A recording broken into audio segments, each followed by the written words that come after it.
I suck at cross country.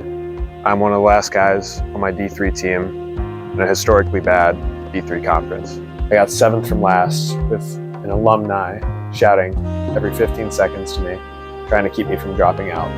Next race, 8th from last, after going out in the first mile in a 5:16 and dying, barely holding on to 6:30s. In the third race, I sprained my ankle. I sprained it so bad, it swole up to the size of a tennis ball. I was unable to run for a month. I live for this, yet I fall short so many times. It begs the question, why? No man has the right to be an amateur in the matter of physical training. It is a shame to let yourself grow old through neglect before seeing how you can develop the maximum beauty and strength of body. True success is a myth. Not in the sense that it doesn't exist, but in the sense that nobody holds it forever, and everyone wants a grasp. There are few athletes on this world willing to hold it for as long as they have. Michael Jordan, LeBron, Brady, Gretzky, Serena, Rudisha, El Garouge. These people lived through the sport. They didn't play. They operated at the highest possible level for as long as they could, until their bodies quite literally gave out underneath them. So why is it so hard to replicate? What keeps us from being the best?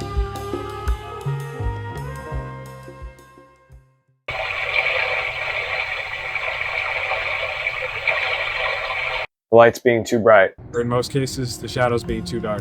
Sometimes it's the voices outside of us that are louder than our own. All the noise is chasing, trying to pull you back to safety.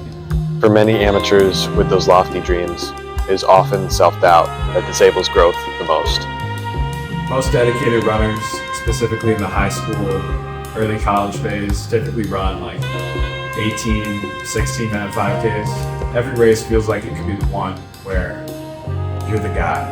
Where the whole crowd starts cheering for you, and it's only a matter of minutes before your name is lifted into the rafters above the bleachers in your high school gym. But it seldom comes, often coming way past your prime, when that window of immortalization finally closes and you're left with nothing. That window though, everything feels like you're right on the edge of a breakthrough. Every easy jog, every workout, every time trial feels almost euphoric. You feel like you're right there, on the cusp of everything coming true. As if it was always meant to be, but the truth is never satisfying. Only the 1% of the 1% of the 1% see it through. There's a fucked up art in failure.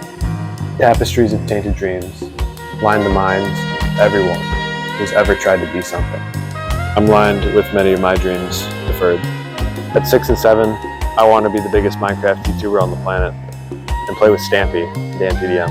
At age 8, I wanted to be the next Reggie White.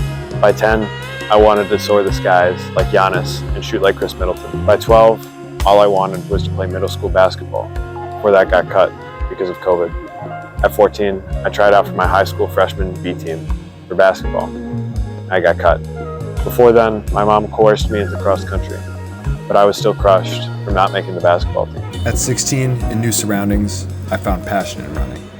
I wanted to be a national champion, like Yassine Abdallah, Cole Hocker, Nico Young, and Drew Bosley. At 18, I promised my grandfather that I would be an Olympian.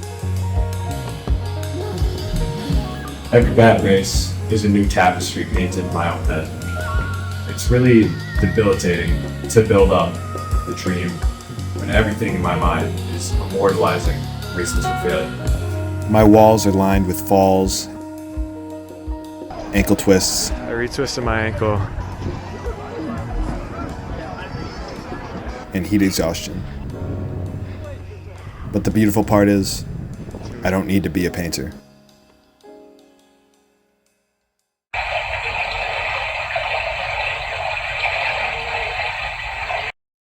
If you have a dream, there will come a point where, like, let's say you're running. There will come a point where you believe in yourself, right? But there's two types of people. People who love you, who will see what it's doing to you to care and ask you to take the easy way out. Like people are seeing how much my running is like, dude, this is killing me. Like, I was destroyed after Worlds, I was peeing blood. I'm upset because I didn't hit my goal. Like My family's like, dude, why are you doing this? Like, we love you. Like, check out. So the only person who does is you.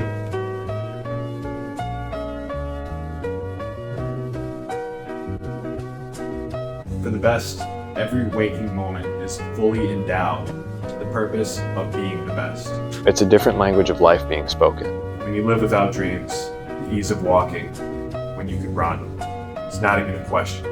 To be the greatest, you must be the greatest, despite everyone else's noise. I had a conversation with one of my new St. Norbert teammates, Ezra. He's a D3 All-American indoors for the heptathlon. He told me that there's this degree of separation that forms between the people who made it, like the All-Americans, and the people who are on the outside looking in is truly minimal. Sure, especially in events such as jumps and sprints and some field events, talent plays a huge factor. But 99% of the barrier is the language of success. Instead of idolizing or putting those people that you want to be on a pedestal or above you, copy them, mimic them, find their patterns. You make it you. Hocker didn't make the US team in the 5K by saying, wow, Nico, Graham, Grant, they're all so good, I wish I could be like them. No, he went out and he did it. No noise. To be a beginner is to learn the most about yourself.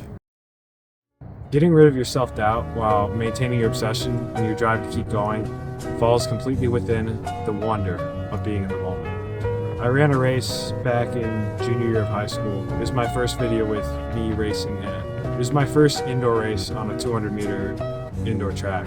That alone felt magical. I wore my spikes that were 2 sizes too big. Inspired by Yassine, I recorded everything. It was my first healthy race in 4 months. I tied my all-time PR, and I had felt like I lifted the moon. Every breakthrough took me further and further from that kid whose eyes were filled with wonder, and the fact that he could run 5Ks, was just happy that he wasn't dying every day. Again, as I come back from injury, I am taken to the moments of a mere beginner. I am filled with wonder for what is, instead of resentment for what could have been. My obsession remains intact, yet it drives me to a form of sense instead of insanity. You can want it as much as you want it, but you can never forget who you were in those first moments. The cycle continues, but this time, there won't be any forgetting. How can you possibly eat food without weeping? It's impossible not to eat food without weeping. All that food is died to feed your people. And then you realize the strange dilemma of being alive when you get killed this way or you get killed that way. Whether the food gets killed and is denied of its genetic future to feed your children and yourself.